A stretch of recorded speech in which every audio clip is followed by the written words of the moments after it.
अजमेर की ऐतिहासिक आना सागर झील में लगातार जलकुंभी अपने पांव पसार रही है।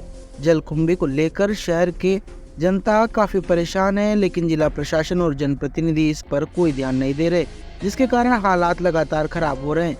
इस समस्या को लेकर अधिवक्ता योगेंद्र ओझा और दीपक खत्री ने जिला विधिक सेवा प्राधिकरण में जनहित याचिका लगाकर इसके निस्तारण की मांग की है। यह क्यों बढ़ रही है और इसे लेकर जांच की कार्रवाई की मांग की गई है। जनहित याचिका में मुख्यमंत्री के माध्यम से जिला कलेक्टर, स्मार्ट सिटी अजमेर विकास प्राधिकरण, सिंचाई विभाग सहित 8 विभागों के विरुद्ध लगाई गई है। योगेंद्र ओझा ने बताया कि 3 साल पहले आना सागर झील में जलकुंभी नहीं थी, वह बाड़ी नदी के माध्यम से आना सागर झील में आई और मामूली जलकुंभी अब पूरे 8 किलोमीटर के पेराफेरी में फैल गई है। लेकिन इसके बावजूद भी नगर निगम और जिला प्रशासन सहित अन्य विभाग में बैठे अधिकारी ने इस पर कुछ ध्यान नहीं दिया, जिसके कारण जलीय जीव तो खत्म हो रहे हैं, बल्कि शहर में सौंदर्य भी खराब हो रहा है। प्रशासनिक लापरवाही के चलते अब तक जलकुंभी का आतंक आना सागर में जाने वाले पानी के माध्यम से अन्य स्थानों पर भी फैल रहा है।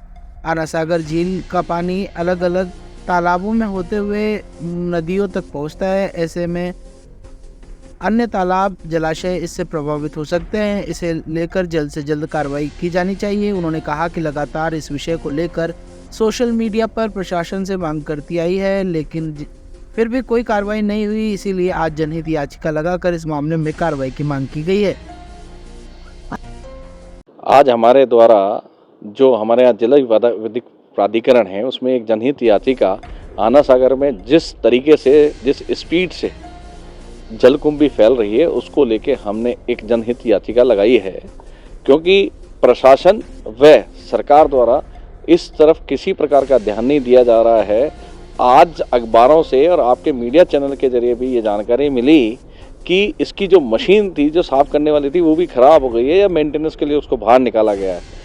आज ये परिस्थितियाँ हो गई कि आना सागर में जो पानी दिखता था, वह पानी ना दिख के सिर्फ और सिर्फ जलकुंभी देख रही है, जबकि पिछले 1.5-2 साल से जलकुंभी को निकालने का कार्य निरंतर से हो रहा है।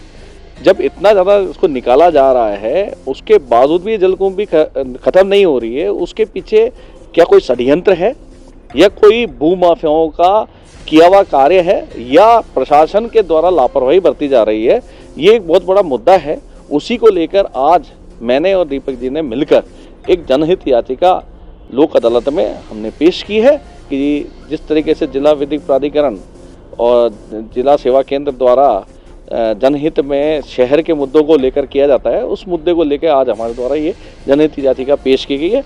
आगे इसमें जांच हो कि जब भविष्य पिछले पूर्व काल में इसमें जलकुंभी नहीं थी, तो ये जलकुंभी कैसे होगी और भविष्य के अंदर ये जलकुंभी संपूर्ण रूप से नष्ट हो जाए, इसके लिए क्या कार्य हो रहा है। और जो जलकुंभी निकाली जा रही है और बड़े बड़े ड्रम्परों में भर भर के भेजी जा रही है, उसे किस रूप से निस्तारण, क्या उसका निस्तारण बिल्कुल सुरक्षात्मक तरीके से किया जा रहा है या किसी नाले या कोई बरसाती नाले के अंदर फेंका जा रहा है? अगर ऐसा हुआ तो आने वाले समय में और भी जो तालाब है उसके आसपास में जहाँ फेंकी जा रही है, उसके अंदर भी जलकुंभी फैलने का पूरा संभावना है। दूसरा सबसे बड़ी बात यह है, अगर इसकी जलकुंभी समय पर बरसात से पहले ख़त्म नहीं हुई और या कोई और विपर्य जैसे आंधी तूफान आ गए और पानी का ओवरफ्लो चल गया और जलकुंभी बह के जो हमारा, क्योंकि सबसे पहला इसका जो कैचमेंट एरिया में आता है, खानपुरा का तालाब आता है, वहाँ जाएगी, वहाँ भी हो जाएगी। उसके बाद में हमारे डुमाड़ा है, भावता है, पिछांगन है, गोविंदगढ़ है, वहाँ से होती हुई ये नागौर के अंदर घुसती है। नागौर से फिर पाली जिला और जोधपुर जिले में होती हुई लूनी नदी से चंबल की तरफ जाती है। अगर ये सभी तरफ थोड़ा चला गया और उसके बाद रुक गई बारिश, तो उसके अंदर जलकुंभी आज फैलेगी। जिस तरीके से यूपी और बंगाल के अंदर जितने भी तालाब खत्म हो गए, उसका सबसे बड़ा कारण जलकुंभी ही रहा है।